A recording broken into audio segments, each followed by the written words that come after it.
fine. I don't think we need to put ourselves under too much pressure. Okay. You don't want me to be the hostess with the mostess. You are the hostess with the mostess. Okay, so hello and welcome to the third or possibly fourth episode of a podcast which is possibly called something to do with Turtle Towers. Third. And this is Mr. and Mrs. Smith Talks, I think. Mr. and Mrs. Smith Talks. Yeah. Yeah. Mr. and Mrs. Smith Talk. Yeah. I've heard it both ways. The last episode we did of this was like several months ago, and yes. I have little to no recollection of it. Can you give a little flashback? We talked about it was all the stuff about Surgat, about when I had that experience with Hikari and how it led to that visionary experience of having something put inside my forehead, and how everything sort of spilled out of that, like Surgat then turning up like about, I don't know, a fortnight later or something like that. And I think I took a side track talking about the 7 Princes of Hell or something like that, but basically just getting at the different routes into it. But it was about Surgat last time. And the last thing that I said was about when I conjured Beelzebub by accident. That's the cliffhanger. That was the cliffhanger. For the last 7 months or whatever. But you know, when they call, you can't ignore them really. And it's what happened that night? What had you done to do which it? one? The night when you accidentally conjured Beelzebub. Oh right, well that was Interlude number 1, where Mrs. Smith makes fish fingers for tea.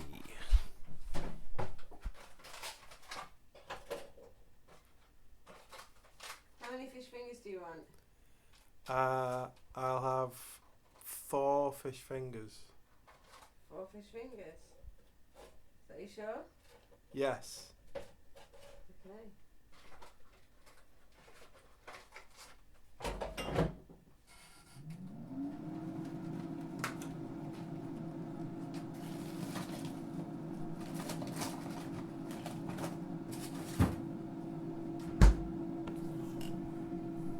Four fish fingers. It was all part of my first explorations of the Grimoire Verum as an approach, and whereas things like the Goetia are quite involved, and there's lots of paraphernalia and there's lots of costume and there's very long prayers and incantations that you have to do. The Grimoire Verum, the GV, is infamous for having a much reduced system compared to that Solomonic text.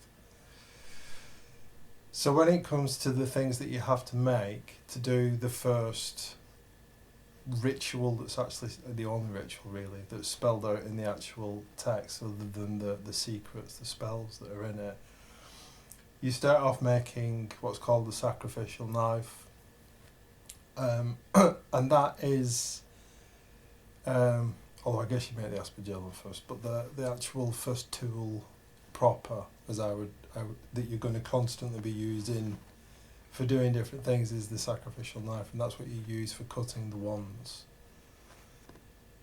The first wand that I cut, I'll talk about the sacrificial knife next time because I want to talk about that spirit in the next episode. But I started off with the wand that's made from elderberry, and I couldn't have told you why elderberry at the time that I was doing it, because hazel is famous for being the wood that you make most wands with. And I didn't know anything about the folklore that is sort of wrapped up within elderberry trees, and especially in Northern Europe, and the association with witches and all that kind of stuff. So I was pretty ignorant of all that. But Jake Stratton Kent talks about several things with the significance of elderberry with this particular one. So that was the job at hand. I was trying to make my tools, and after making the knife, the sacrificial knife, as it's called, the first one that I made was this elderberry one. So, if I remember rightly, the things that Jake Stratton Kent talks about are to do with the Prometheus story, especially the bit about him stealing fire. And so, if the myth basically is that, in fact, I'll tell the whole myth because it's one of my favourite stories, right? So, the thing about Prometheus is a trickster, but the difference between Prometheus and other tricksters is the fact that he tricks Zeus. He tricks the gods rather than tricking people as such. And he does it for the benefit of people. So he tricks Zeus when it comes to which bits of the animal he should take for offering, in such a way as that it lets the humans take all the best meats off it, and they just leave the gods the bones and the fat and the skin. So Zeus is not very happy about that, first of all, and as a punishment he takes fire away from humans. And because life becomes miserable without fire, Prometheus takes it on himself, because he is, whilst there is a demiurge that's created the universe, it's Prometheus that creates humans. And so he has a special affection for us. And so he takes it upon himself to steal fire back. And that's why he steals fire from Hephaestus's forge and gives it back to humans. And when he carries it out of Hephaestus's forge, Hephaestus is the blacksmith god, and him and Prometheus are often not far away from each other because they're similar types of characters and maybe even the same kind of character in a way as like fire gods. He hides it in a fennel stalk, which is famous for becoming what Dionysian followers used as their wand, isn't it? Which I can never remember what it's called.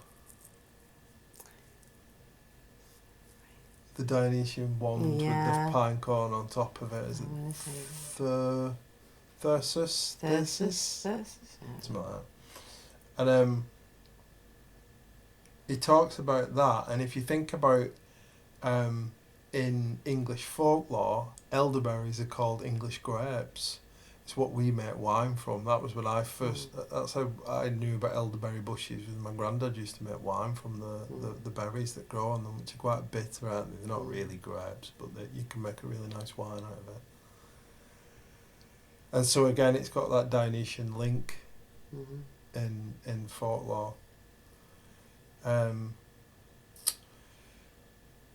So you have to, once you've got your knife, you're then going to have to find an elderberry tree to chop a bit off, and you have to do it at the right time. And it took me ages to find an elderberry tree. I couldn't find one anywhere, and I knew what they were, I knew what they looked like, and for some reason, when I was at the time, it must have been around about autumn time when I first started looking, because there was no blossom or berries to sort of give us a clue.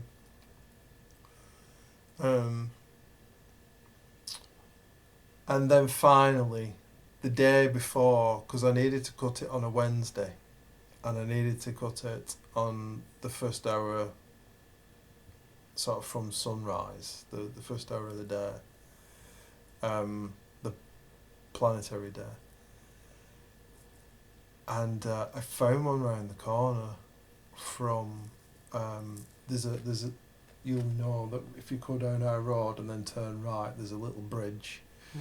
And if you go over the bridge, you can go past a school, and there's a pathway that leads up to like bowling greens and a bit of green space, and there is an elderberry tree on the corner of a path that splits, a crossroad you might say, and they're always in hedgerows, elderberries, because during the Middle Ages they got planted to keep witches away, which is part of the story of them. And when I was researching them, I came across this little thing in Spence's Encyclopedia of the Occult, where there's a Spanish rhyme that gardeners do before they trim elderberry bushes, which is it's something like, elder, elder, may I trim your branches, and then you spit 3 times and you wait, and if you don't hear anything then it's okay, you can cut the branch. So as part of my ritual for cutting this wand, I did that as a sort of sign of respect to the tree. It was like, all these things become like a quest in themselves, don't they, where it's you set yourself a problem and you need to sort of solve it, and how you actually go about doing the deed becomes part and parcel of that. So I'd worked out that I was, because the tools, when you finish making them, you wrap them in like some kind of cloth that you've consecrated, and so I wanted the knife to be wrapped up in that, but it's not exactly exposed, but it's not exactly hidden either, the spot. And even though it was going to be first thing in the morning, it's not unlikely that people could go past, but I didn't want to be walking round with a hefty knife, because I don't actually use a knife for the sacrificial one. I use a cleaver because it's easier to cut branches with a cleaver. So I had that wrapped up in some satin cloth, tucked inside my jacket, and then did this little ritual to the tree, and sort of put my hands on it, asking the spirit of the tree to sort of offer me a branch, something that it would give me permission to cut off itself, and you sort of feel your way around it and find the right branch. And then I whipped this knife out as quick as I could and chopped it off, and was a bit sort of, the adrenaline's running really high, and you want to do everything right, you put a lot of pressure on yourself. And even though I've handled knives in a professional capacity, and I've handled cleavers in a professional capacity from being a butcher and that, it was still a nervy experience cutting it off and making sure I did it properly, and then wrapping it up and then bringing it back home. And then there was the process then of, well, what do I do with this branch now that I've got it? And what do I do it with, and what timing do I do it to? And there is particular marks that the grimoire tells you to put onto the wand. And so I figured that I would choose the next planetary hour of Mercury on the Wednesday that I was doing it on. And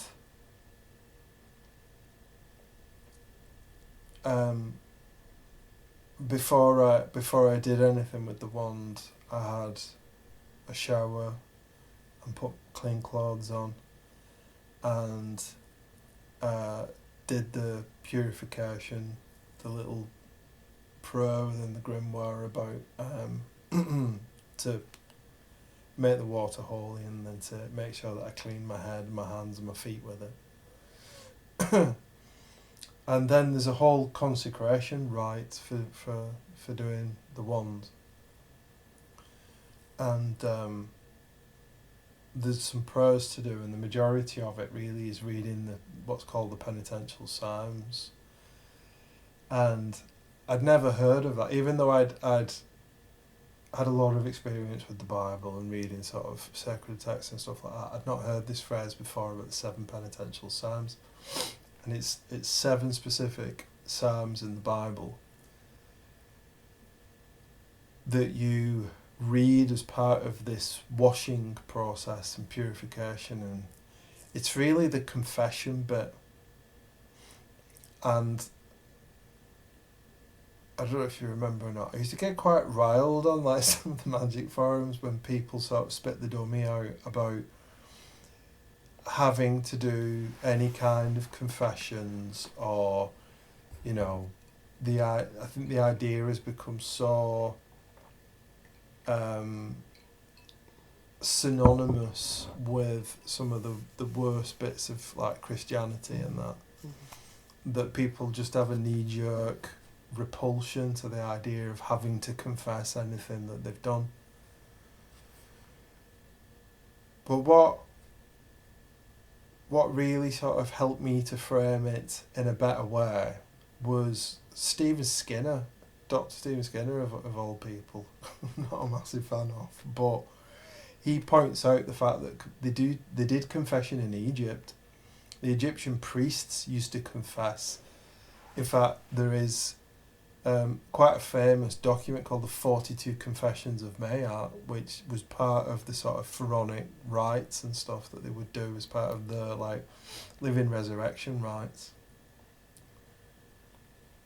And when you do the Psalms, it puts you in a penitent mood. It physically changes your emotional state so that you are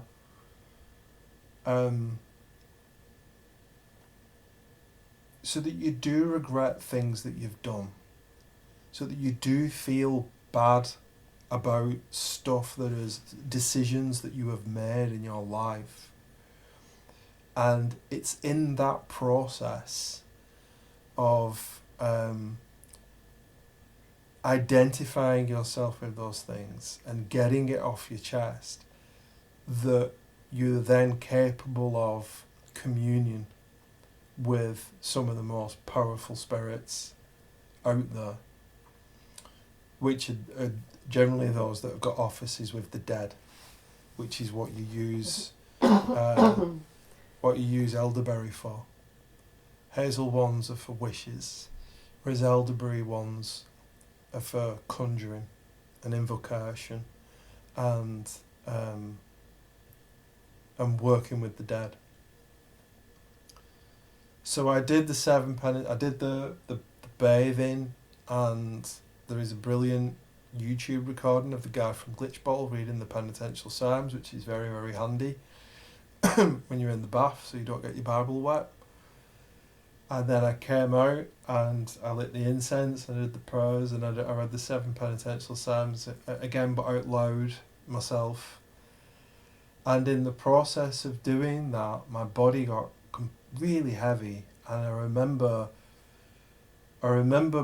being sort of in that state of confession and getting down on the floor on my knees and then getting into a more prostrate sort of posture, and then this huge, powerful, flame-made being appeared in front of me, and I looked up and just heard this grumble of a voice say, "Beelzebub." And it took all of my strength to kind of look up at this towering like minotaur in my room, and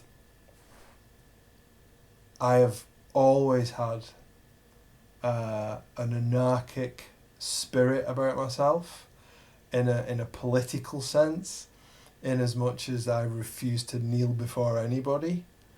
And so with all my energy I stood up in front of this spirit and was absolutely terrified out of my brain. I thought, I'm supposed to be working with a spirit called Frimost, not Beelzebub, not the prince of the dead.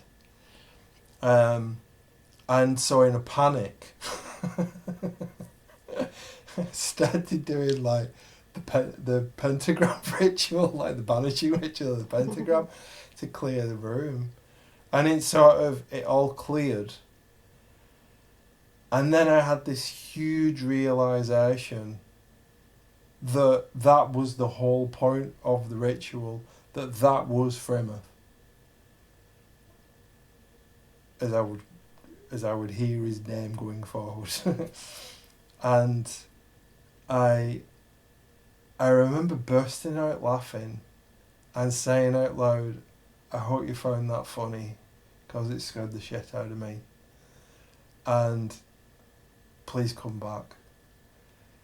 And I had no idea what was going to happen, and I wandered into the other room and sat down in a chair.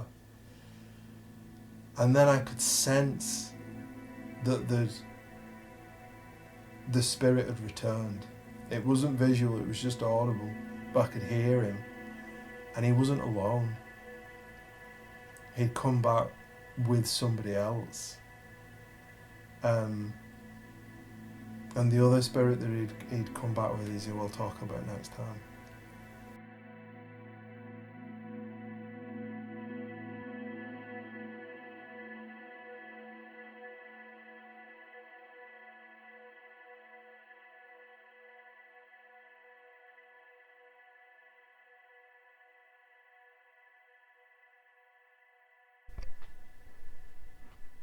Okay, I'm going to try and record Boggart.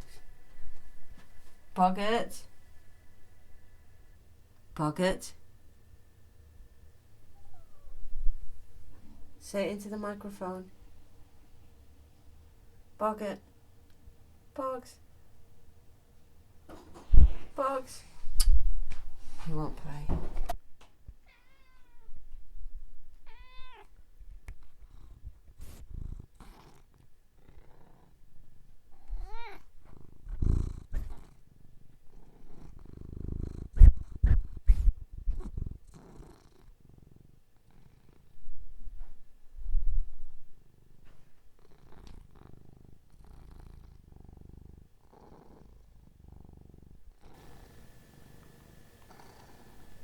And that evening, I went onto the forum that we used to go on, and the occult living room, and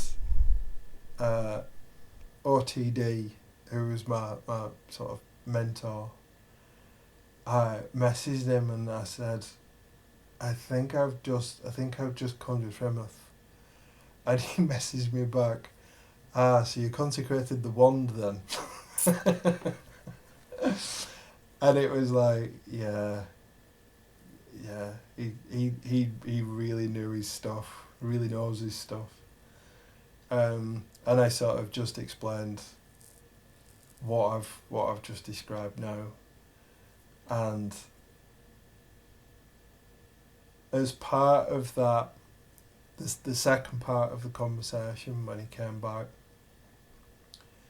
he started to set out the terms of the pact that I would make with him, and what he would teach me, and what he wanted back in return. And it really surprised me, because he wanted pork.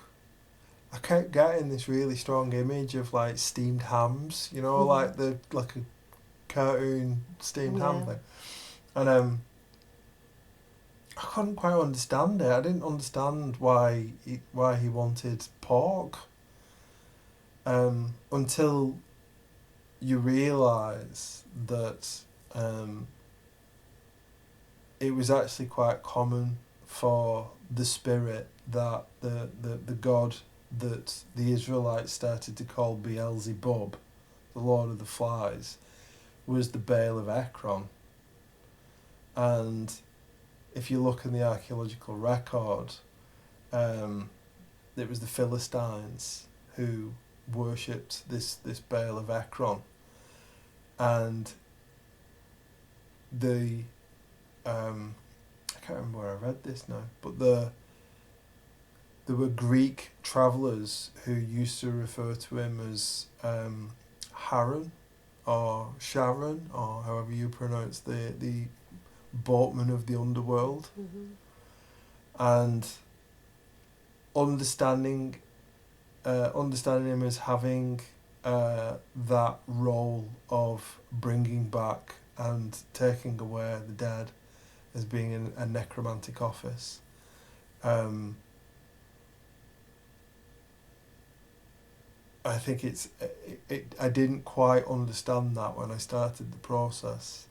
I had a very Disney idea, I guess, of how magic worked, even when you're working with spirits or what get called demons and stuff.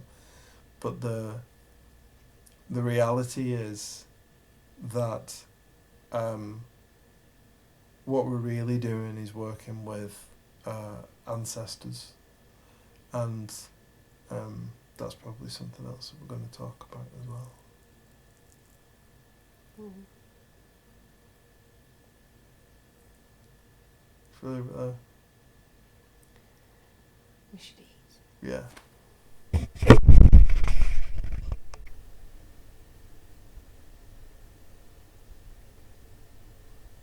So, who are we going to talk about next time? Let's talk about Backard. Okay.